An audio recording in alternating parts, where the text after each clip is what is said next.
आजच्या या कार्यक्रमाला प्रमुख पाहुणे म्हणून उपस्थित असलेले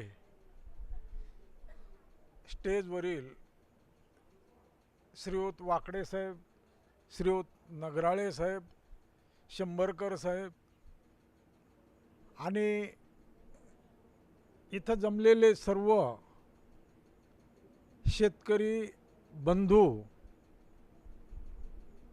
सगळे जरी म्हटले तरी 26-27च्या वर मंडळी नाही.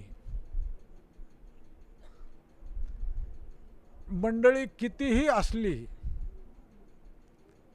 4-6 जरी असली तरी रिसेप्टिव्ह पाहिजे. त्यांनी कार्यक्रमाला इंटरेस्ट घेण्यासाठी जर आलेली असली तर त्यामधून आपल्याला काहीतरी पुढं करता येऊ शकतं. नुसते 1000 लोक आले आणि कीर्तनाला आल्यासारखे येऊन गेले म्हणजे काही फायदा नसतो. मित्र हो, मी आत्ताच सांगितल्याप्रमाणे मराठवाडा कृषी विद्यापीठामध्ये फळबाग तज्ज्ञ होतो. पुण्याला national institute of post harvest technology आहे पुणे मुंबई रोडवर तळेगाव दाभाडेला.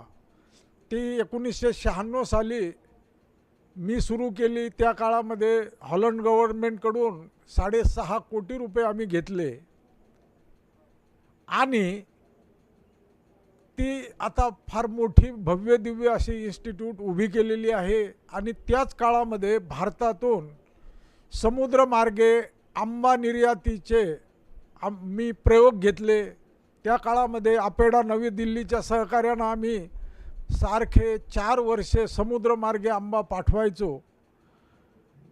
समुद्रमार्गे आंबा पाठवण्याचं कारण असं की विमानाचं आजचं भाडं मुंबई ते लंडन हे 110-120 रुपये आहे. गेल्या वर्षी करोनामध्ये वाढलं होतं, 250-300 रुपयावर गेलं होतं, परंतु एरवी 110 ते 120 रुपये पर केजी भाडं असतं. ते आम्ही जर समुद्रमार्गे पाठवलं तर 23.5 ते 24 रुपयात आपला पर केजी आंबा लंडनला पोचतो. आता इतका मोठा फरक पाठवण्याच्या खर्चामध्ये आहे. त्यामुळं आम्ही समुद्रमार्गे पाठवण्याचे प्रयोग घेतले. परंतु समुद्रमार्गे आंबा पाठवायचं म्हटलं तर 35 दिवस लागायचे त्या काळामध्ये. आपल्या इथून आंबा काढायला सुरुवात केली की लंडनमध्ये ग्राहकाच्या हातात पडायला हे 35 दिवस लागायचे. आता 35 दिवस आंबा त्यांच्या टेस्टचा म्हणजे त्यांच्या आपल्या टेस्टमध्ये फार फरक आहे. आपण आंबा एकदम चांगला नरम झाला, रसाळ झाला की खातो. म्हणजे आपला आंबा 10व्या दिवशी 11व्या दिवशी नॉर्मल सीझनमध्ये जो पिकतो तो त्या दिवशी तो आंबा खात नाहीत, जास्त पिकला म्हणतात. त्यांना 8व्या किंवा 9व्या दिवशी आंबा पाहिजे. त्या क्वालिटीचा आंबा आम्ही सतत 4 वर्षे प्रयत्न केले. ती क्वालिटी म्हणजे 8व्या-9व्या दिवशीची. म्हणजे आता केसर आहे, केसर आपल्याकडे जास्त चांगला चालतो. केसरची गोडी TSS ही 19.5% असते. त्यांना ते 19.5% गोडीचा आंबा नाही पाहिजे, त्यांना 18% पाहिजे. म्हणजे 1 दिवस अगोदर 2 दिवस अगोदरच ते आंबा कापून खातात. त्या टेस्टचा आंबा तिथं पोचवण्यात आम्ही 4थ्या वर्षी म्हणजे 97, 98, 99 आणि 2000 तर 2000 साली दरवर्षी आम्ही पाठवायचो. काहीतरी अडचणी यायच्या, परत दुसऱ्या वर्षी सगळे प्रयत्न करायचो. म्हणजे ऑगस्टपासून प्रयत्न करावे लागायचे शेतकऱ्यांना निर्यात योग्य आंबा प्रोडक्शनसाठी मदत, तंत्रज्ञान देणं, त्यांच्याकडून तयार करून घेणं, हार्वेस्टिंग, ट्रीटमेंट, कंटेनर मध्ये भरणं. आता आपण म्हणतो कंटेनरमध्ये भरला म्हणजे थंड वातावरणात ठेवला की आंबा जास्त दिवस टिकतो. त्यालाही एक टेम्परेचर असतं.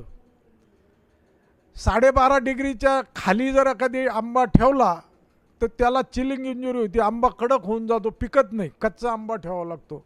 या बऱ्याच भानगडी करून त्या काळात आम्ही आंबा लंडनला यशस्वीपणे पोचवण्याचं तंत्रज्ञान त्या काळामध्ये विकसित केलं. आणि त्यातूनच कोकणाव्यतिरिक्त इतर संपूर्ण महाराष्ट्रामध्ये आम्ही आंबा लागवड, निर्यात याचे प्रयोग घेतले. 2005 मध्ये मी साऊथ आफ्रिकेला इंटरनॅशनल मँगो सिम्पोजियमसाठी गेलो होतो. तिथं मी अल्ट्रा हाय डेन्सिटी एक 5000 एकरची बाग पाहिली. त्याचे फोटोग्राफ मी तुम्हाला दाखवेल थोड्या वेळानं. आणि एकच एक बाग 5000 एकरची आणि लागवड होती 1 मीटर बाय 5 मीटर, काही 1.5 मीटर बाय 4 मीटर. तेही फोटोग्राफ मी तुम्हाला दाखवेल. म्हणजे अतिघन लागवड, ज्याला अल्ट्रा हाय डेन्सिटी प्लांटेशन म्हणतात, ती लागवड पाहिली आणि आपल्याकडं ती लागवड आम्ही प्रोमोट केली. आपल्याकडं आता या 8-10 वर्षामध्ये एवढ्या मोठ्या प्रमाणात आंबा होतोय, त्याचा मी स्लाईड काही आपल्याला दाखवेल. मित्रहो, हा माझा सर्वसाधारण परिचय झाला, परंतु मी आपल्याला एका वेगळ्या विषयावर आपल्याशी चर्चा आज करणार आहे. आणि त्यामध्ये विषय माझा गट शेती. आता गट शेती का? पूर्ण देशामध्ये चर्चा आहे की शेती परवडत नाही, शेती आतबट्ट्याचा व्यवहार आहे, शेती परवडत नाही, शेती सोडून द्या वगैरे वगैरे. आता मी 1993-94ला दिल्लीला एक 15 दिवसाच्या आंतरराष्ट्रीय ट्रेनिंगमध्ये भाग घेतला होता. त्या प्रशिक्षण वर्गामध्ये अमेरिकेचे कॅलिफोर्निया युनिव्हर्सिटीचे एक आंतरराष्ट्रीय कीर्तीचे शास्त्रज्ञ आमच्याबरोबर 7-8 दिवस होते. आता हे अतिशय टॉपचे शास्त्रज्ञ, जगाची सगळी माहिती, चांगली ओळख झाल्यानंतर मी त्यांना एक दिवस विचारलं की साहेब, भारतातली शेती परवडत नाही, भारतातली शेती परवडत नाही, अमेरिकेमध्ये मात्र असं नाही. अमेरिकेत मी असं म्हटलं नाही तिथली फार परवडती म्हणून, अमेरिकेमध्ये मात्र असं नाही. याचं कारण काय?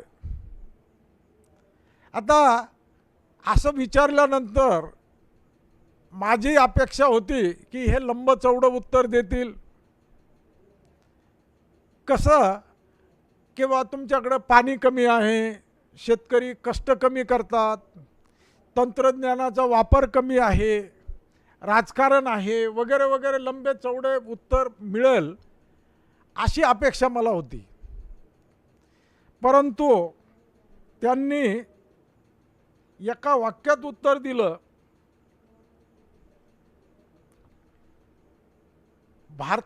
भारतामध्ये सरासरी जमीन धारणा ही 2 एकर आहे.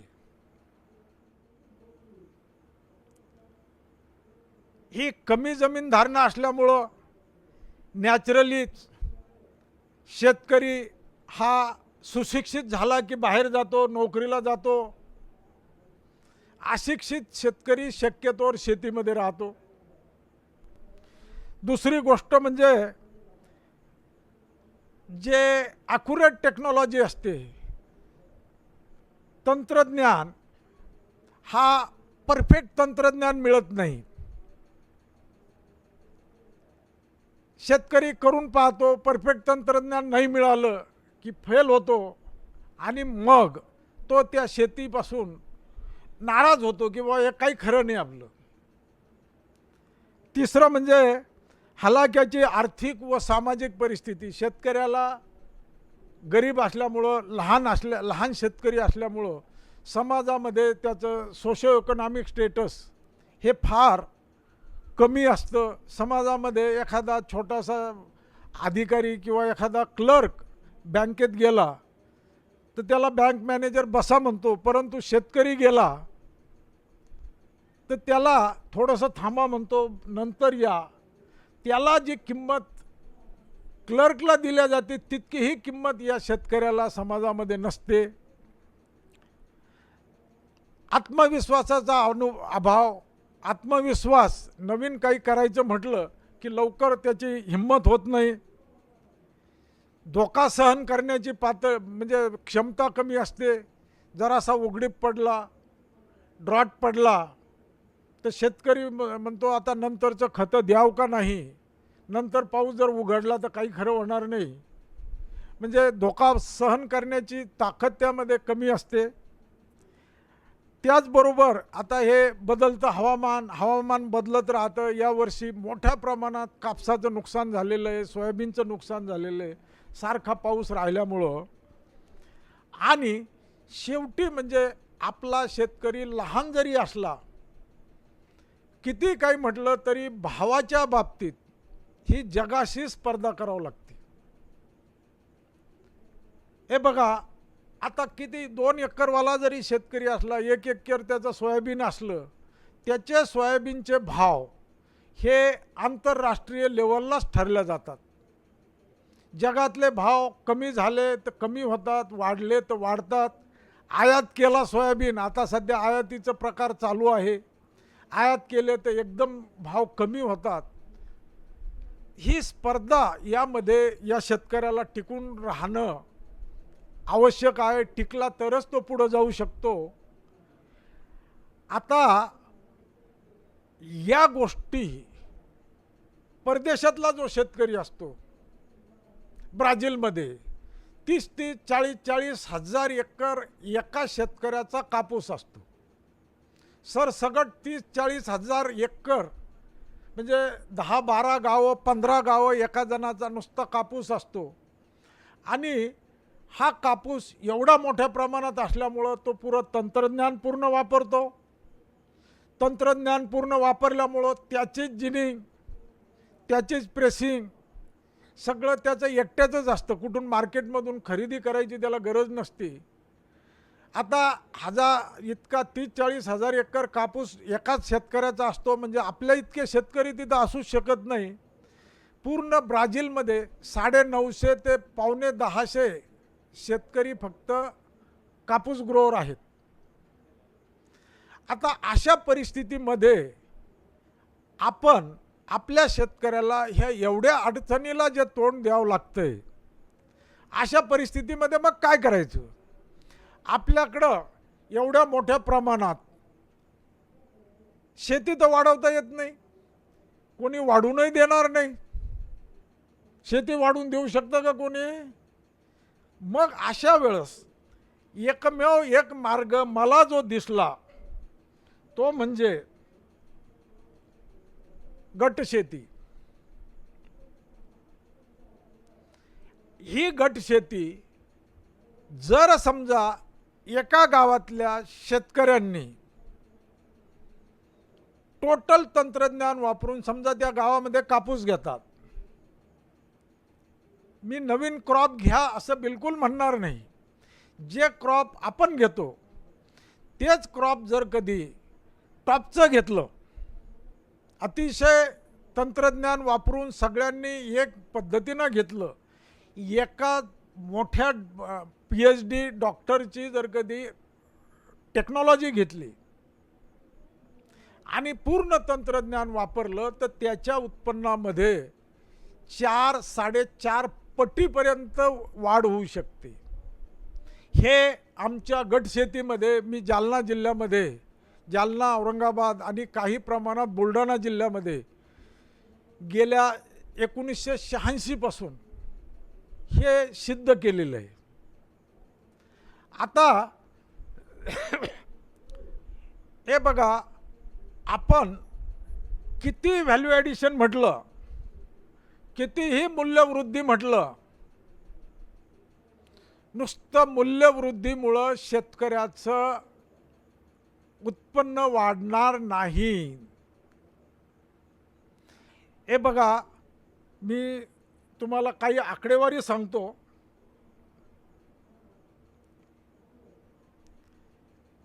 आपल्या हे दिसतंय ना सगळ्यांना, मागं दिसतंय का? आकडे दिसतात ना? हे बघा, स्वातंत्र्याच्या वेळेस भारतातील एकूण अन्नधान्य उत्पादन हे 55 मिलियन टन होतं, म्हणजे 5.5 कोटी टन होतं. फळं आणि भाजीपाल्याचं उत्पादन हे 25 ते 30 मिलियन टन होतं, जे की आता 300 मिलियन टनच्या पुढे गेलंय. आणि फळं आणि भाजीपाल्याचं सुद्धा 300 मिलियन, या 3-4 वर्षापासून 300 मिलियन टनच्या पुढे गेलेलं आहे आपलं उत्पादन पूर्ण देशाचं.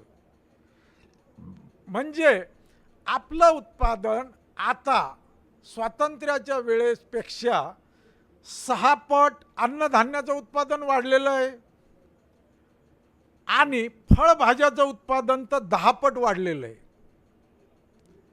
हे उत्पादन वाढ ही अतिशय आनंदाची गोष्ट आहे, खूप चांगली गोष्ट आहे. परंतु आणखी एक गोष्ट त्याच्या पाठीमागं आहे, ती म्हणजे आपलं उत्पादन एकरी उत्पादनाचा जर विचार केला तर जगाच्या तुलनेमध्ये आपलं उत्पादन एकरी किंवा हेक्टरी अतिशय कमी आहे. ही या टेबलवरून लक्षात येईल. हे बघा, गव्हाचं उत्पादन, पंजाबचा गहू जास्त निघतो म्हणून आपलं जास्त आहे, हे लक्षात घ्या. तेही 28 क्विंटल पर हेक्टर आहे. तेच चीनचं उत्पादन 50 क्विंटल पर हेक्टर आहे, म्हणजे आपल्यापेक्षा जवळपास डबल आहे. दुसरा, कापसाचा विचार केला, आपलं उत्पादन हे 15.18 क्विंटल पर हेक्टर आहे. हाऊएव्हर हेच चीनचं उत्पादन 52 क्विंटल आहे, ब्राझीलचं 50 क्विंटल आहे, तर इस्रायलचं 56 क्विंटल आहे पर हेक्टर. आता हे जर विचार केला आपण तर भारतातील उत्पन्नातील हे जर पटीत जर विचार केला तर चीनचं कापसाचं उत्पादन आपल्यापेक्षा 3.5 पट आहे, ब्राझीलचं 3.25 पट आहे, इस्रायलचं 3.25 पट आहे. हे आपल्याला जोपर्यंत आपण यांच्याशी कॉम्पीट करत नाही तोपर्यंत आपली भाव वाढ किंवा पर क्विंटल उत्पादकता म्हणजे खर्च, प्रोडक्शन कॉस्ट ही आपली कमी होऊ शकत नाही. हा विचार करून जगाच्या फळाच्या उत्पादनामध्ये बघा, भारताची उत्पादकता 8 ते 9 टन संत्रा मोसंबीची आहे पर हेक्टर. हाऊएव्हर 30 दक्षिण आफ्रिकेची 40 ते 50 टन पर हेक्टर आहे. स्वतः मी पाहिली, तुम्हाला मी फोटोग्राफमध्ये दाखवतो, तिथले पाहिलेले फोटोग्राफ मी दाखवतो तुम्हाला. तुफान उत्पादकता आहे या देशांची. इस्रायलची 30 ते 35 टन आहे, ती मी स्वतः बऱ्याच वेळेस इस्रायलला गेलो, बऱ्याच वेळेस पाहिली मी ती. आपल्या उत्पादकतेपेक्षा यांच्या उत्पादकता 4-4.5 पट जास्त आहे. अशा असताना आपण जगाच्या मार्केटमध्ये टिकणं अत्यंत अवघड आहे. आता कारण आपली पर क्विंटल प्रोडक्टिव्हिटी, आता आमच्या गट शेतीमध्ये आम्ही कापसाचं उत्पन्न जर समजा आपली जी काय उत्पादकता आहे 13-14 क्विंटल उत्पादकता असली आणि हेक्टरी खर्च जर 40,000 रुपये येत असला प्रोडक्शन कॉस्ट, तर पर क्विंटल हे 3,077 रुपये पर क्विंटल प्रोडक्शन कॉस्ट येते. हाऊएव्हर हीच उत्पादकता जर हेक्टरी 35 क्विंटलपर्यंत नेली,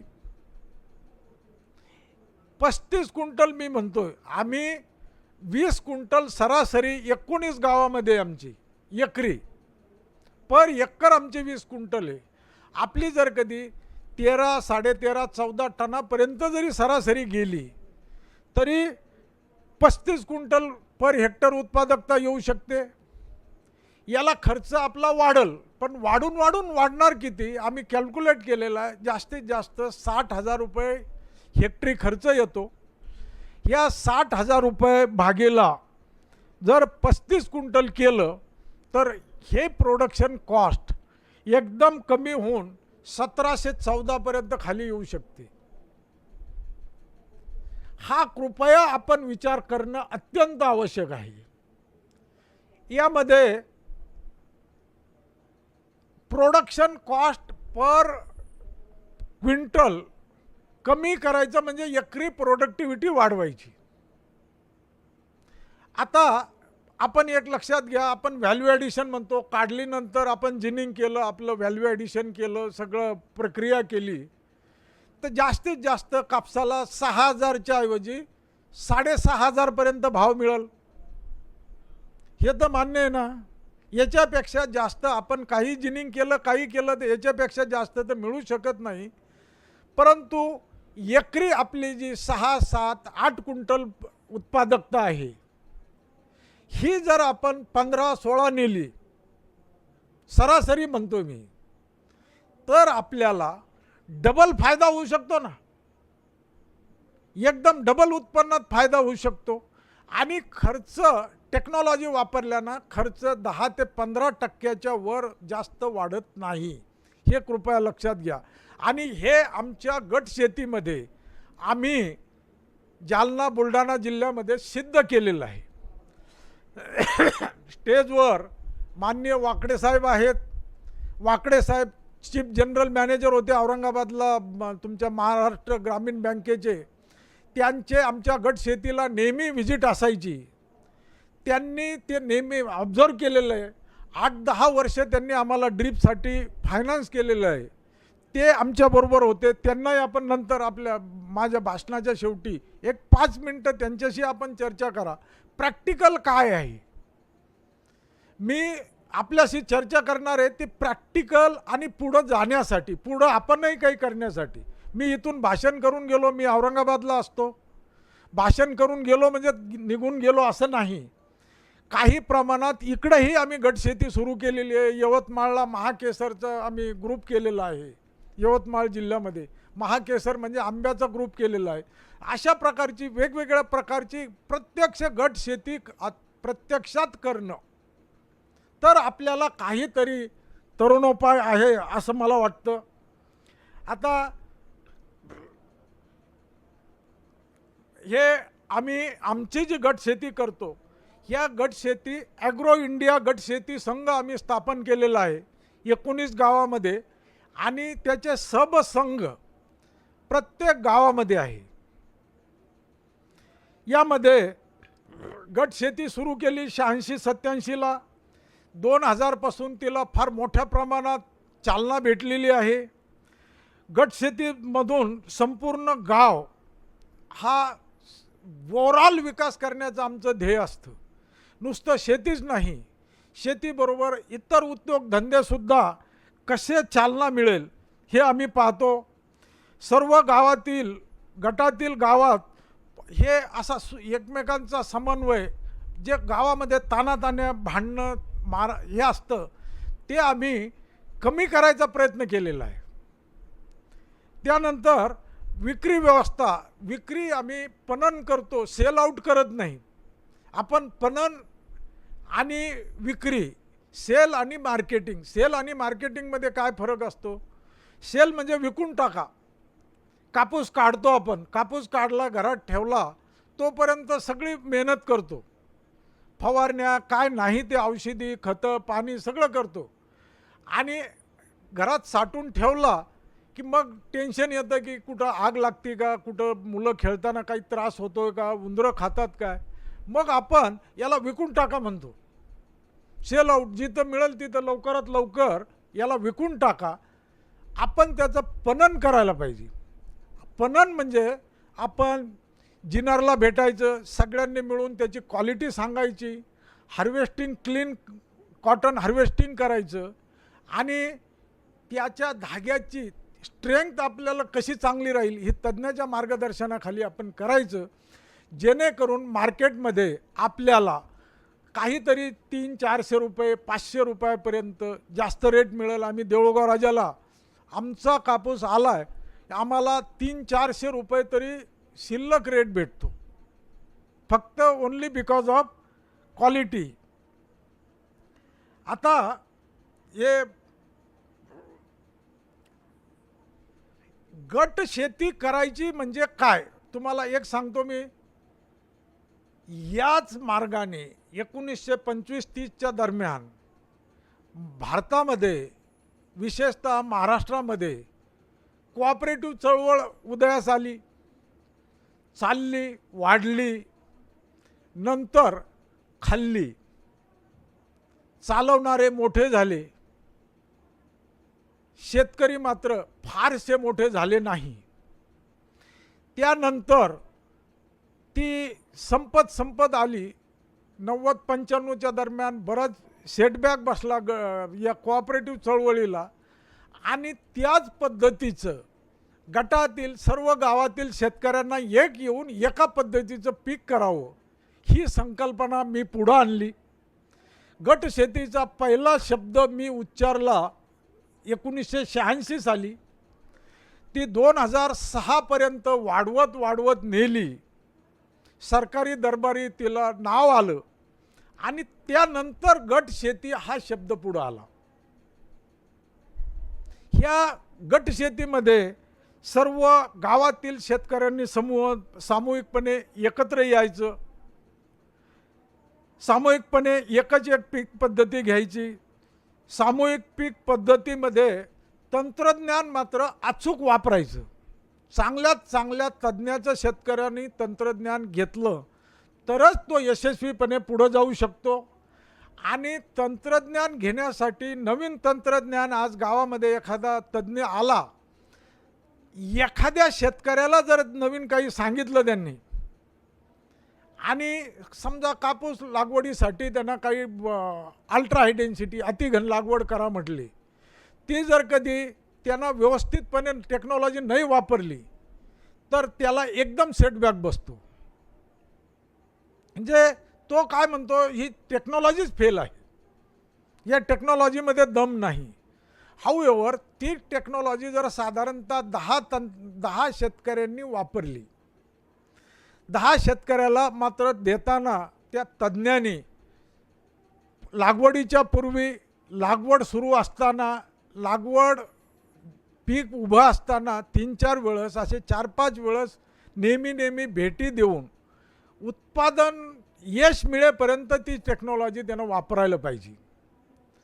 असं केल्यानंतर जर 10 शेतकरी एका गावातले तयार झाले, ते वापरायला लागले, तरीही त्यातले 2-3 शेतकरी व्यवस्थित टेक्नॉलॉजी वापरत नाहीतच. ते सोडून द्या, राहिलेले 2-3 शेतकरी साधारणपणे वापरतात, परंतु निदान 2-3 शेतकरी जशीच्या तशी टेक्नॉलॉजी वापरतात, आणि जशीच्या तशी टेक्नॉलॉजी वापरली की त्याला हमखास ती टेक्नॉलॉजी यशस्वी झाल्याचं दिसतं. बाकीच्या लोकांना बोलायला चान्स राहत नाही टेक्नॉलॉजी फेल्युअर आहे म्हणून. आणि पुढच्या वर्षी अशा टेक्नॉलॉजी एकदम सगळं गाव वापरायला लागते, कारण गावातच ती पाहिल्या जाते. ही टेक्नॉलॉजी आम्ही मोठ्या प्रमाणात आमच्या या 19 गावामध्ये सध्या वापरणं चालू आहे. आम्ही द्वादशीचे कार्यक्रम एकत्रित घेतो, द्वादशीला एकत्र बसत असतो. द्वादश म्हणजे काय की एकादशीला उपवास केला असं समजायचं, आणि द्वादशीला एकत्र बसून उपवास सोडायचा. या निमित्तानं शेतकऱ्यांनी एकत्र यायचं. तिथं तज्ज्ञ आम्ही बोलवतो. तज्ज्ञ बोलवल्यानंतर त्या विषयाचे पर्टिक्युलर तज्ज्ञ बोलवतो. सगळ्या गावाचे गट शेतीतली मंडळी एकत्र येते. शिवार फेरी होती. शिवार फेरीमध्ये हे बघा, तंत्रज्ञान द्यायचं झालं तर नुसतं भाषण करून तंत्रज्ञान देणं अशक्य आहे. त्यासाठी शिवार फेरीमध्ये प्रत्यक्ष शेतामध्ये त्या तंत्रज्ञानं जर ते समजून सांगितलं, ही रोग आहे, हा रोग आहे, ही कीड आहे, हे खत द्या, हे औषधी द्या, याला हे कमी पडलं, ते जास्त झालं, हे तिथं जर सांगितलं तर ते शेतकऱ्यांना पटतं. अशा प्रकारे ही जर परफेक्ट टेक्नॉलॉजी दिल्या गेली तर तो शेतकरी हमखास उभा राहतो. अदरवाईज आता गट शेतीतील, तुमच्या कापूस शेतीतील शेतकरी आत्महत्या करतात, जास्त आत्महत्या घडतात, असं जे बोललं जातं, याचं एक कारण मी थोडक्यात आपल्याला सांगतो. हे बघा, कापूस शेती करणाऱ्या शेतकऱ्यामध्ये एखादा सर्वसामान्य शेतकरी असतो किंवा ज्याची 5 एकर जमीन आहे. 5 एकर जमीन असली की त्याचा हमखास 3 एकर तर कापूस असतोच.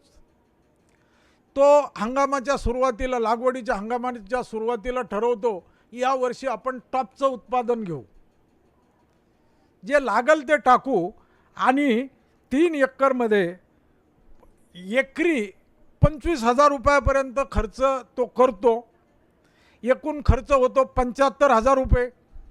3 एकरचा 75,000 रुपये झाले आणि अपेक्षित उत्पादन तो धरतो 15 क्विंटल प्रति एकर. म्हणजे 3 क्विंटलचं 45 क्विंटल, 3 एकरचं 45 क्विंटल, असं एकूण अपेक्षित उत्पादन 5,500 रुपयाप्रमाणे 2,47,000 रुपयाचं तो एकूण अपेक्षित उत्पादन धरतो. व्याजासहित त्याचा खर्च 1,30% व्याज धरा त्याला वेगवेगळ्या प्रकारेमध्ये, ते 1,05,000 त्याचा एकूण खर्च होतो आणि निव्वळ नफा त्याला 1,42,000 रुपये अशा टाईपचा एक त्याचा अंदाज असतो. असा अंदाज करून तो त्या कापसाला सगळ्या प्रकारची मेहनत करायला सुरुवात करतो. गावातला एखादा चांगला शेतकरी असतो, त्याच्या बरोबरीला जायचा प्रयत्न करतो. हे करत असताना सगळे खतं, औषधं, पाणी तो देत चालतो आणि शेवटी एखादी नैसर्गिक आपत्ती येते. नैसर्गिक आपत्ती म्हणजे जशी गारपीट, दुष्काळ, हे तुमचा लाल्या विकृती, रेडनिंग, किंवा रस शोषण करणाऱ्या किडीचा प्रादुर्भाव. आता यामध्ये तो अशा कापसाचा अपेक्षा करतो. अशा प्रकारचा कापूस आला. आता हा जो कापूस आलेला आहे आमचा, या कापसाचं 34 क्विंटल पर एकर उत्पादन निघालेलं आहे. 5 एकरमध्ये 34 क्विंटल या शेतकऱ्याचं उत्पादन निघालेलं आहे. तुम्हाला पाहिजे तर कार्यक्रमाच्या शेवटी मी त्यांचा फोन नंबर देतो आपल्याला. अशा कापसाचा तो अपेक्षा करतो आणि एखादी नैसर्गिक कुठली आपत्ती आली की या स्टेजमध्ये कापूस आल्यानंतर हे असा झटका त्या शेतकऱ्याला बसतो. हे असं रस शोषण करणारी किडी असा प्रादुर्भाव झाला. ह्या दोन्ही कापसाचं मी जे हे दाखवलेलं आहे अगोदरचा फोटो आणि या फोटोचा, या दोन्हीमधलं अंतर, शेताचं अंतर 4 किलोमीटरचं आहे. असा कापूस आल्यानंतर तुम्ही विचार करा, त्याला 25 किलो तरी, 50 किलो तरी कापूस होईल का एकरी? सगळं शेत कामातून जातं. सगळं शेत कामातून गेलं की एकरी उत्पादन 1-1.5 क्विंटल मिळतं. एकूण उत्पादन 4-5 क्विंटल. 3 एकरमध्ये 5500 रुपयाप्रमाणे 24-25 हजाराच्या वर उत्पादन जात नाही. आणि खर्चामधून उत्पन्न जर कधी मायनस केलं तर 80-90 हजार रुपये तो लॉसमध्ये राहतो. आता असा 80-90 हजार रुपये लॉस हा त्याच्यासाठी फार मोठी गोष्ट आहे. अशा परिस्थितीमध्ये तो लॉस सहन करणं त्याच्या आवाक्याच्या बाहेर जातं. मग ज्याच्याकडून पैसे घेतलेले असते, मित्राकडून घेतलेले असते, तो असा कापूस पाहिला की तो मग त्याला माहीत असतं हा काही पैसे फेडू शकत नाही. तो त्याला मागं लागतो, माझे पैसे दे, कशाला केलं या भानगडी. त्याला माहीत असतं आपले पैसे मिळत नाही. पाहुण्याकडून काही घेतलेले असते 4-2 हजार रुपये, पाहुणे मागं लागतात, बँका मागं लागतात, सावकार जे काय असेल हे मागं लागतात. आणि असे मागं लागलेले मग ते घरी येतात. घरी आले, त्यांच्या बायकोसमोर याला समजत नव्हतं, यांना एवढा पैसा घेतला, असं ह्या भानगडी केल्या कशाला. ते मुलाकडं लोन जातं. मग सगळे त्या एकट्यालाच टॉर्चर करायला लागतात की याला समजत नाही, यांना एवढा खर्च केला कशाला.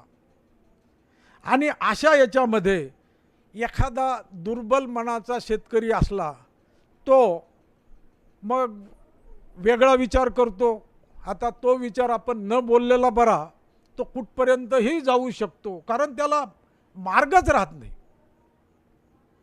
आता ही परिस्थिती आमच्या भागामध्ये आम्ही सुधारण्याचा प्रयत्न केला की ॲट एनी कॉस्ट शेतकऱ्याचं उत्पन्न 8-9 क्विंटलच्या खाली जाऊ द्यायचं नाही. आमच्याकडं 2012चा वाकडे साहेब त्यावेळेस CGM होते, तिथं अतिशय भयानक दुष्काळ होता. ऑगस्टपासूनच सगळीकडचं विहिरीचं पाणी गेलं, पाऊस तर उघडलाच पण विहिरीचं पाणीसुद्धा गेलं. अशा वर्षीसुद्धा आमचं 13 क्विंटल पर एकर उत्पादन आलं होतं. या वर्षीचा जास्त पावसाचा जो ओला दुष्काळ आहे यात सुद्धा आमचं 12 क्विंटल एकरी उत्पादन आहे. यामध्ये आपण जर कधी या शेतकऱ्यांनी ग्रुपना जर कधी परफेक्ट टेक्नॉलॉजी दिली तर हे बघा, तो निदान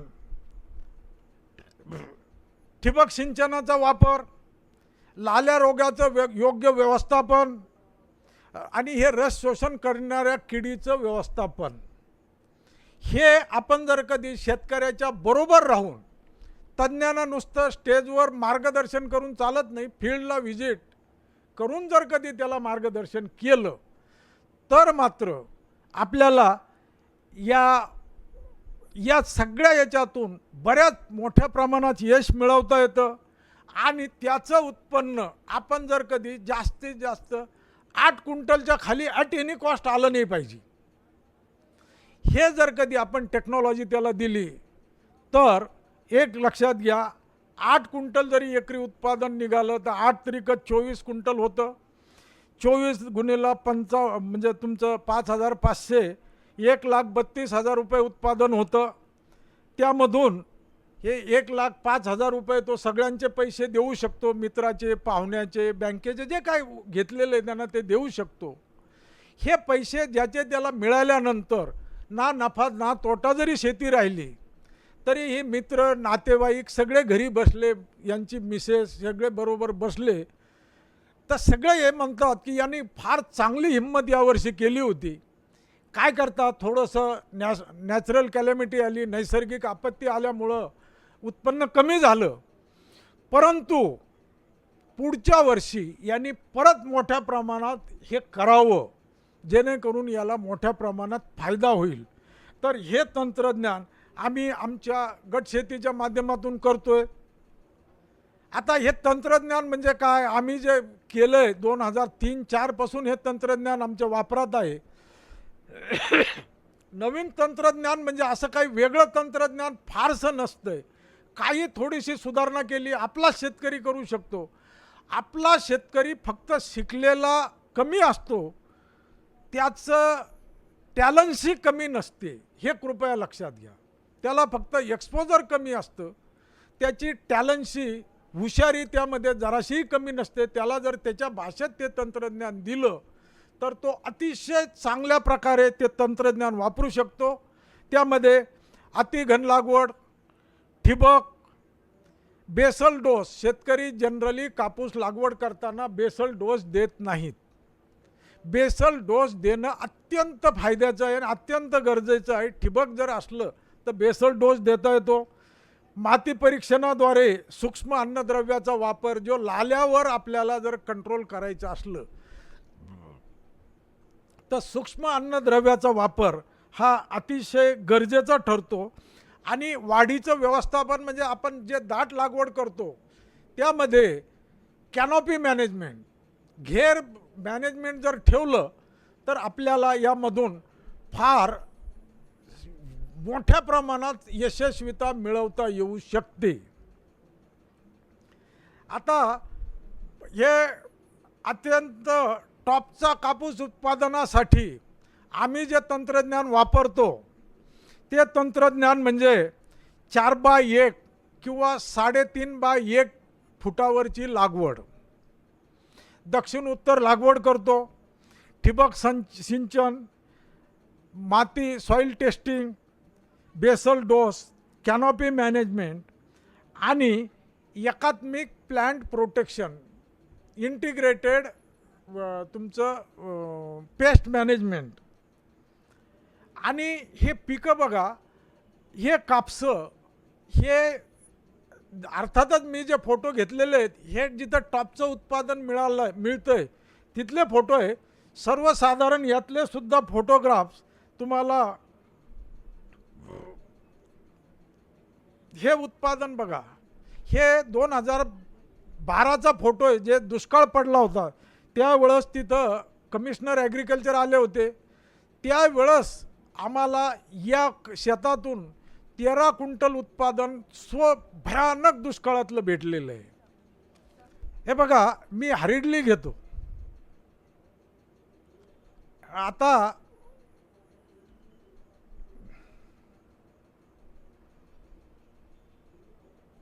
हे बघा, आंब्यातलं मी आता थोडक्यात तुम्हाला एक 5-7 मिनिटामध्ये माझे फटाफट कन्सेप्ट सांगतो.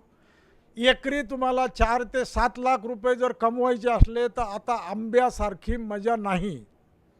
आंब्यामध्ये ही टेक्नॉलॉजी मी स्वतः डेव्हलप केलेली आहे. एक कलम लावायचं, कलमाच्या बाजूला कोय लावायची, कोय उगल्यानंतर ती कलमाला जोडायची. That is called in situ. In सिटूचे फायदे सांगायला वेळ नाही, परंतु इन सिटू सारखी टेक्नॉलॉजी जगामध्ये नाही.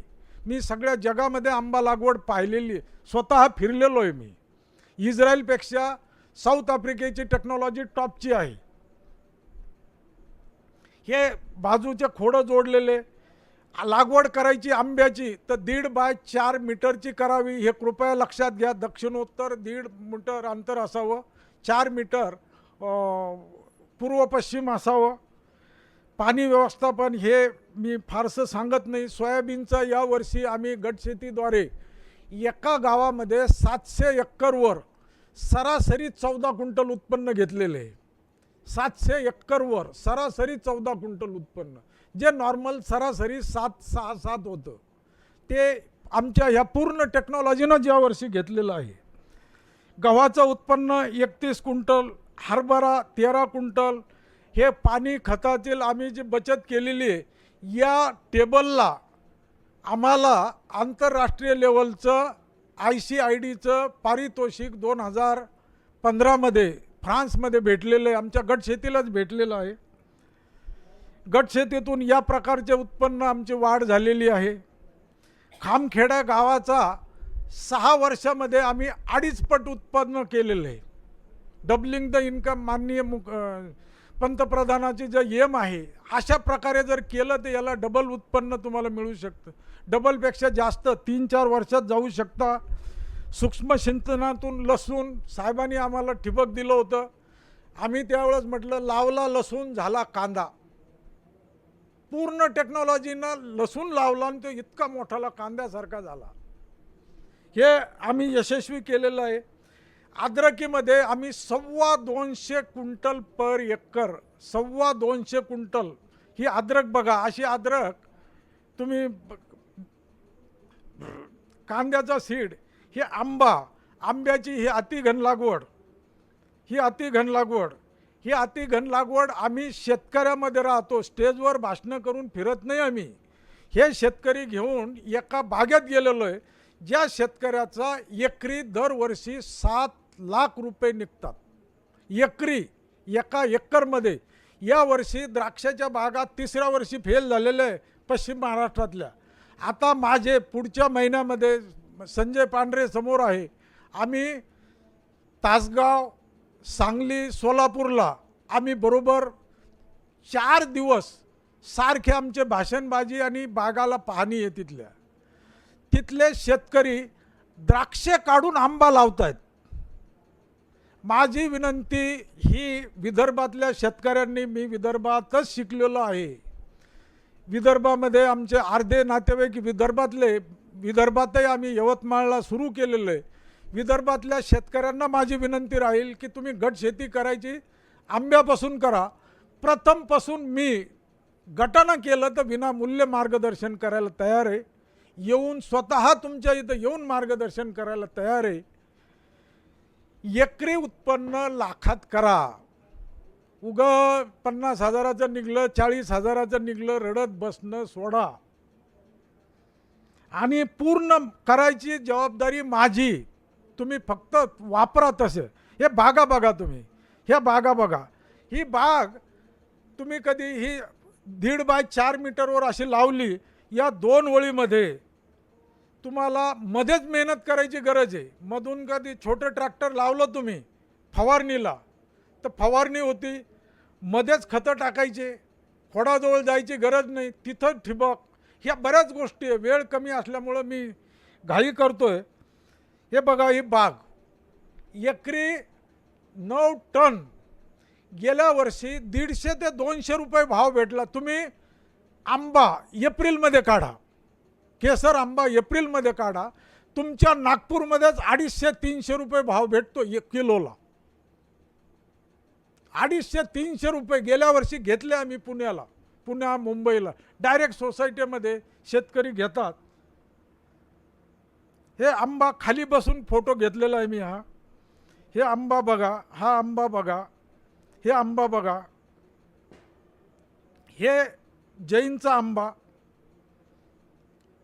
हे आंब्याची फ्लॉवरिंग बघा. आंबा डोक्याच्या वर गेला नाही पाहिजे. हा साऊथ आफ्रिकेतला आंबा, मी स्वतः फोटो घेतलेले, कॅपिंग केलेली आहे बघा. लागवडीचं अंतर बघा. आपल्याकडं सगळ्या हिरव्या व्हरायटीज आहे, काढताना हिरव्या जाती असतात. परदेशामधील बहुतेक जाती ह्या लाल टिंज येते, त्याच्यावर लाल कलर येतो काढताना. पिकलेले नाही ते आंबे. हे कॅपिंग केलेलं. आणि 2 झाडातलं अंतर बघा. 2 ओळीतलं अंतर जास्त, 2 झाडातलं अंतर कमी.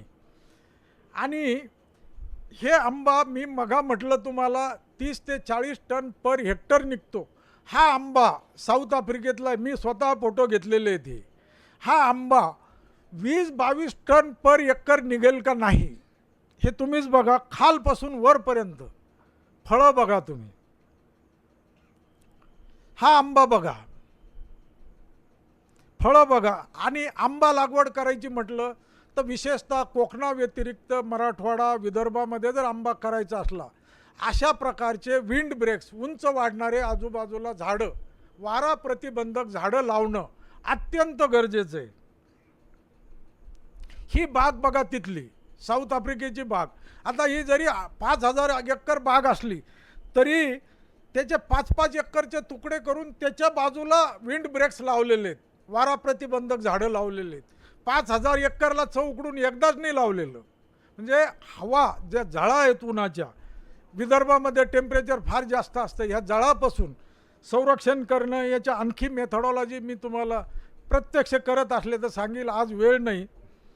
फळं बघा, आंबा बघा. पेरूमध्ये अल्ट्रा हाय डेन्सिटी, डाळिंबामध्ये अल्ट्रा हाय डेन्सिटी, आंब्यामध्ये मोसंबीमध्ये हाय डेन्सिटी. मोसंबीमध्ये अल्ट्रा हाय डेन्सिटी करता येत नाही. मोसंबीमध्ये 18 टन उत्पन्न पर एकर. औरंगाबादची बाग आहे ही. हे आपल्या इथं पंजाबराव कृषी विद्यापीठानं हे तंत्रज्ञान डेव्हलप केलेलं. हे संत्र्यामधली हाय डेन्सिटी, ही संत्र्यामधली, ही तुमच्याच विद्यापीठाचं तंत्रज्ञान आहे. हे इस्रायलची हाय डेन्सिटी. हे बघा, असं पीक असल्यानंतर 20 आणि 25 टन माल निघणार नाही का हो? राहुल सहारे, तुमचं जर कधी हे असलं संत्रा असला, या पद्धतीनं जर तुम्ही केला आणि पूर्ण टेक्नॉलॉजी जर त्याला वापरली तर 20 टन उत्पन्न तुम्हाला निघायलाच पाहिजे. आणि उत्पन्न थोडंफार प्रीपोन पोस्टपोन करता येतं. मार्केटचा अंदाज तुम्हाला पाहिजे. तुमच्या संत्र्याला ग्लॉज आणायचा, शायनिंग आणायची, शायनिंग आणता येते. हिरवाच जास्त दिवस ठेवा, पिवळा चालत नाही. हिरवाच ठेवता येतो. पिवळा करायचा, काही मार्केटला पिवळा चालतो, मोसंबी संत्रा पिवळा करता येतो आणि सहज करता येतो. सगळं टेक्नॉलॉजी आहे. हे बघा बागा, हे बघा बागा रेज बेडवर घ्यायच्या, सॉईल टेस्टिंग सगळ्या काळजी घ्यायची. ही साऊथ आफ्रिकेतले फोटो घेतलेले आहे मी. कशी ताकद आहे बघा मोसंबीला. आपल्या मोसंबी अशी दिसते का? ही व्हरायटी निर्यातीसाठी सोयीची आहे. आपली मोसंबी याच्यामुळे निर्यात होत नाही.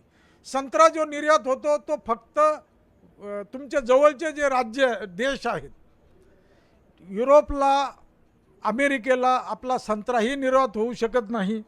याचं कारण क्वालिटी. हे बघा, हे तिथली बाग, साऊथ आफ्रिकेतली बाग आहे मोसंबीची. हे मी पानाचे फोटो घेतलेत, कशी रग आहे, एक ताकद आहे त्या पानामध्ये.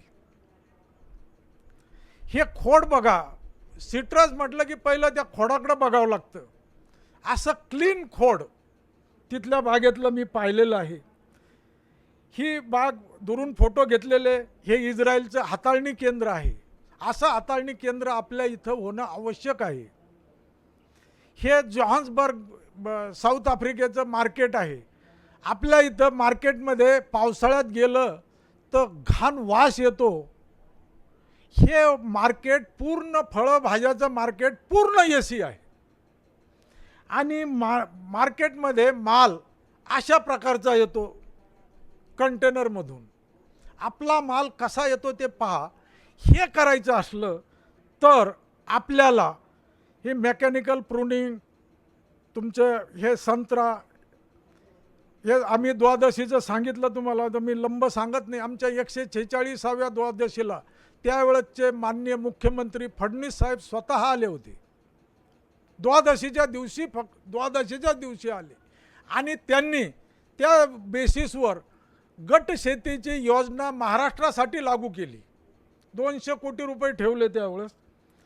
हे मुख्यमंत्री महोदय आले होते त्यावेळेसचा फोटोग्राफ द्वादशीच्या कार्यक्रमाला.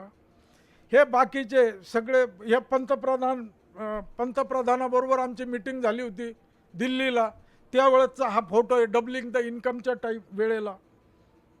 हे माननीय गडकरी साहेबाबरोबर आम्ही 2-3 वर्षापूर्वी त्यांना ही गटशेतीचा पूर्ण संकल्पना ब्रीफ केली होती. गटशेतीद्वारे वेगवेगळ्या गावातलं एकदा तुमचं उत्पन्न वाढलं, लोक मनानं एक आले की गाव एक होतो. आणि जे यठ्ठण अशिक्षित म्हटलं जातं तो शब्द नाहीसा होऊन एक स्टेटस येतं समाजामध्ये त्या शेतकऱ्याला. 4 पैसे खिशात खेळतात. ह्या बाकीच्या गोष्टी मी जास्त बोलत नाही.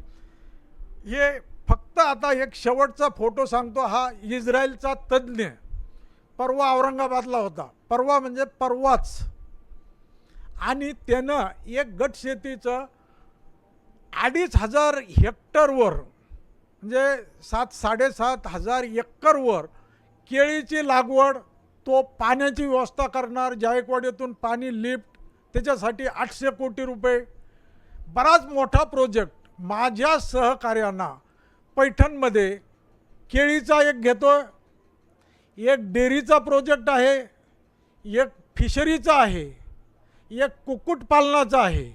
असे 5 प्रोजेक्ट आम्ही इस्रायलच्या सहकार्यांना परवा अंतिम केलेले आहेत. तोच प्रोजेक्ट जाफराबादमध्ये आणायचा आमचा प्रयत्न आहे, एक प्रोजेक्ट. आणि मी शेवटी तुम्हाला एक सांगतो, विदर्भामध्ये जर असे काही मंडळी पुढं आली, मात्र ताकदीनं जर पुढं आली, अशाच प्रकारचा, वाकडे साहेब, अशाच प्रकारचा एखादा प्रोजेक्ट मोठ्या प्रमाणात, इस्रायलचे पूर्ण तंत्रज्ञ 5 वर्षे तिथं राहतील. तिथले सायंटिस्ट तिथं राहून मदत करतील, सगळं तंत्रज्ञान देतील, उभारणी कशी करायची, मार्केटिंग कसं करायचं, निर्यात कशी करायची. निर्यातीला आमचं 25,000 टनचं आंब्याचं निर्यातीचं टायअप झालेलं आहे, बोलणी झालेली आहे, फायनल झालेलं आहे. तर हे अशा प्रकारचं हे आम्हाला परदेशात फ्रान्समध्ये भेटलेलं अवॉर्ड. मित्र हो, वेळ कमी आहे, मी आता बळजबरी वाढवले, पण जर तुम्ही या प्रकारे काही करणार असाल, मी आंतरराष्ट्रीय अर्ध जग फिरलोय आणि शेती फिरलोय, नुसतं मजा करण्यासाठी काही फिरलेलं नाही. तुम्हाला जर काही शेतकऱ्यांना पुढं यायचं असलं, फक्त आणि फक्त हा एकमेव मार्ग आहे. या मार्ग तुम्ही जर कधी चालायला तयार असले, मी स्वतः तुमच्याबरोबर राहायला तयार आहे. सर्व प्रकल्प मी तुमच्याबरोबर तयार करायला तयार आहे. परंतु एखादा तरी प्रकल्प विदर्भामध्ये ताकदीनं घ्या, एवढीच मी विनंती करतो आणि थांबतो. माझा नंबर फक्त घ्या. आता प्रश्न उत्तराला काही स्टेज परवानगी देणार नाही. 94 222 93 4 19. जर वेळ असला 1-2 मिनटात फक्त जर कधी वाकडे साहेबाला आमच्या पाहिलेलं त्यांनी काय खरं आहे का खोटं एवढं जर सांगायला त्यांना 2 मिनटं दिले तर मला वाटतं बरं राहील आणि आपण भेटूयात. जय हिंद, जय महाराष्ट्र. जी वाकडे साहेब, DGM retired, bank of Maharashtra Pune, हे सुद्धा आपल्याला थोडं मार्गदर्शन करतील. सर वाकडे साहेब, जर चंद्रशेखर भडसावळे साहेब जर आले असेल तर त्यांनी मंचावर येण्याची कृपा करावी. मला सर्वांना दाखवलेलंच आहे काय काम केलं. तरी मी त्यांच्यासोबत मराठवाड्यात राहून, मी बेसिकली बँक ऑफ महाराष्ट्रामध्ये DGM म्हणून रिटायर झालो आणि ग्रामीण बँकेत CGM होतो, चीफ जनरल मॅनेजर. पूर्ण मराठवाडा त्यांच्यासोबत हिंडलेलो आहे, फिरलेलो आहे. मी जेव्हा माझ्या कारने ऑफिस एरिया फिरायला जायचो यांच्या शेतकऱ्यांचा, कारण पूर्ण मराठवाडा मला फिरावं लागत होतं, पूर्ण महाराष्ट्र तसा फिरावं लागत होतं मला कामासाठी. तरी त्या कामातून मी यांचं कसं काय काम चाललं बा ते बघायचो. आणि जेव्हा मी 2003 साली औरंगाबाद आणि जालना डिस्ट्रिक्टमध्ये गेलो, तेव्हा एकदम कोरड पडलेली आणि शेतकरी बाजरा किंवा ज्वारी पिकं घ्यायचे. आता जर त्यांचं काम बघितलं, यांनी केलेलं काम म्हणजे अगोदर युनिव्हर्सिटीमध्ये होते प्राध्यापक, रिटायर झाल्यानंतर ते ह्या कामात लागलेत आणि रिटायर झाल्यानंतर ह्या कामात लागल्यानंतर त्यांनी जे शेतकऱ्यांचे गट तयार केलेत, बेसिकली भोकरदन एरियात शेतकऱ्यांचे गट तयार केले डाळिंबाच्या साठी. त्याचप्रमाणे कापूस उत्पादक शेतकरी, त्याचप्रमाणे द्राक्ष उत्पादक शेतकरी. तर मी तुम्हाला कापसाचं उदाहरण सांगेन. त्यांनी ज्या ज्या गावात काम केलं त्यातल्या एका गावाचं काम सांगतो मी, की अख्खं गाव ड्राय होतं. कुठंही म्हणजे उन्हाळ्याच्या दिवसात तर तिकडे जर गेलो एखाद्या ब्रँचला व्हिजिट करायला तर आम्हाला प्यायला पाणीसुद्धा मिळत नव्हतं. परंतु आता जर त्या एरियात गेलो, त्यांनी ज्या व्हिलेजेसमध्ये काम केलं तिथे बघितलं तर उन्हाळ्यातसुद्धा लोक पिकं काढतात. यांनी जे गटशेतीचे ग्रुप्स तयार केलेले आहेत 250, 300 फार्मरचे, तर त्या गावातील शेतकरी जर कापूस घेत असतील तर पूर्ण जण एकच कापूस घेतात. एकच कापूस घेत असल्यामुळे, एकच वाण पेरत असल्यामुळे त्याच्यावरती येणारी पॉलिफेगस पेस्ट तिकडच्या शेतातून येणार नाही. जी पेस्ट आली ती कंट्रोल करता येते आणि उत्तम दर्जाचा फर्स्ट नंबरचा कॉटन तयार करता येतो. आणि त्यांनी सांगितल्याप्रमाणे बाजारात जर नेला, काय जसं आता देऊळगाव राजा किंवा सिंदखेड राजा इकडे जर बाजारात कापूस नेला विकायला, तर त्यांच्या कापसाला 400 ते 500 रुपये जास्त भाव मिळतो इतर लोकांच्या पेक्षा. ही एक गोष्ट मला आवर्जून सांगावं लागेल. आणि जे शेतकरी गटातले हे पेरतात, कॉटन पेरतात, ते शेतकरी जनरल याच्यात जर समजा 5 क्विंटल 7 क्विंटल 10 क्विंटल इथपर्यंत कॉटन याचा, परंतु मी स्वतः बघितलेलं आहे 27 ते 32 क्विंटलपर्यंत यांच्या गटशेतीतल्या शेतकऱ्यांनी कापसाचं उत्पादन केलेलं आहे. द्राक्षाचं उत्पादन सांगतो आता, ज्या द्राक्ष बागा घेतलेल्या आहेत, कारण मी बँकिंग पॉईंट ऑफ व्ह्यू यांच्या एरियात फिरायचो मुद्दामून, कारण मला शेतकऱ्यांना ड्रीप स्प्रिंकलर्स कोण भेटतं रे बकरा बघायचो आणि चांगले चांगले शेतकरी पकडून मी त्यांना फायनान्स करायचो. तर यांच्या एरियात घुसल्यानंतर मला एक आवर्जून सांगावं असं वाटतं की जालना डिस्ट्रिक्टमध्ये अगोदर द्राक्ष बघायलासुद्धा मिळायचे नाही. नाशिक, सांगली, सातारा तिकडेच द्राक्ष. परंतु आता जर बघितलं तुम्ही रस्त्याने जर पुण्याला गेले तर आवर्जून बसेस थांबतात तिथे आणि द्राक्ष विकत घेतात. दिस इज ऑल अवर बचत गट किंवा गटशेतीचे प्रणेते जे आहेत भगवानराव कापसेजी यांनी तयार केलेल्या गटशेतीतले द्राक्ष रस्त्यावर बसून शेतकरी विकतात. डाळिंबसुद्धा बघायला मिळत नव्हते जालना जिल्ह्यात. मी जेव्हा 2003 साली गेलो तर मेन क्रॉप तिथं फक्त कॉटन, बाजरा, तुरी असंच असायचं. परंतु आता जे फळाचं क्रॉप फळांमध्ये प्रोडक्शनमध्ये जे हे केलेलं आहे ती क्रांती केलेली आहे कापसे साहेबांनी, ती तिथे आवर्जून बघायला मिळतात. त्याच प्रकारे केशरांबा, पैठणच्या एरियात जो केशरांबा आत्ता शेतं दाखवले सरांनी ते खरंच वाखाणण्यासारखे आहे. मी सुद्धा त्यांच्यासोबत बघितलेत, प्रत्येक शेतकऱ्याच्या शेतामध्ये जाऊन बघितले शेतं. तर एक शेतकरी म्हणजे त्याच्या घरासमोर स्कॉर्पिओ गाडी लागलेली, अशा प्रकारचे शेतकरी यांनी डेव्हलप केलेले आहेत.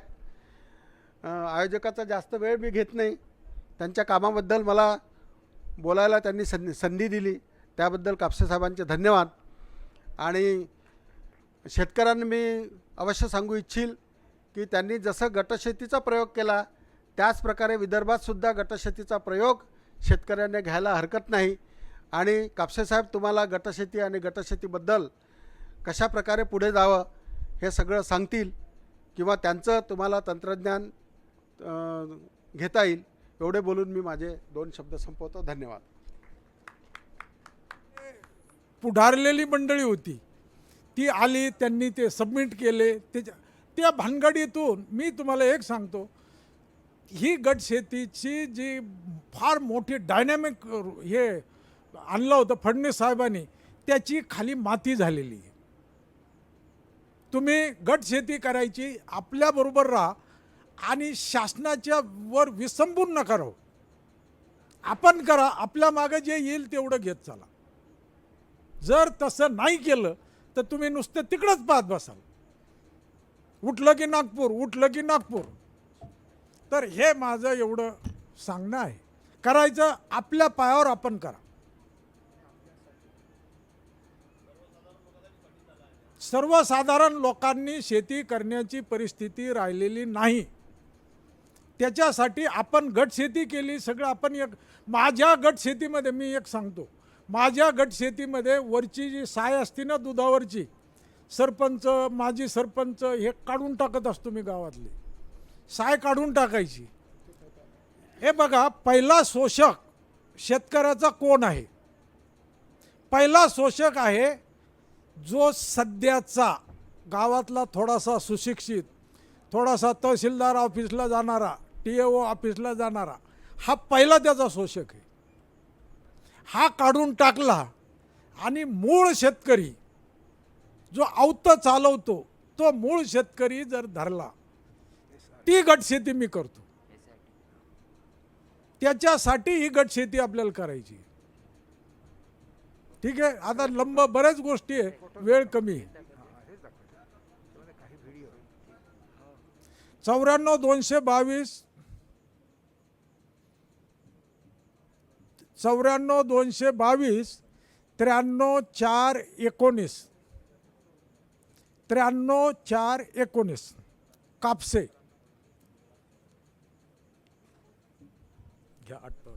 खूप खूप धन्यवाद सर. आपलं जे संकटे निरसन झाले असेल आणि सरांनी नंबर पण दिला आहे, तर तुम्ही त्यांना कॉन्टॅक्ट करून बाकी जे आहे ते चर्चा करू शकता. तसेच मी वाकडे साहेबांचे सुद्धा इथे आभार मानतो. त्यांनी सुद्धा आपल्याला जे जालना जिल्ह्यातील यशोगाथा आहे गटशेतीतील ते सुद्धा आपल्याला इथे सांगितलेले आहे थोडक्यामध्ये. त्यानंतर हां त्यानंतर मी श्री चंद्रशेखर भडसावळे साहेब हे सगुणा धान तंत्रज्ञान शेतकऱ्यांसाठी वरदान या विषयावर आपल्याला मार्गदर्शन करतील. त्यासाठी मी त्यांना विनंती करतो.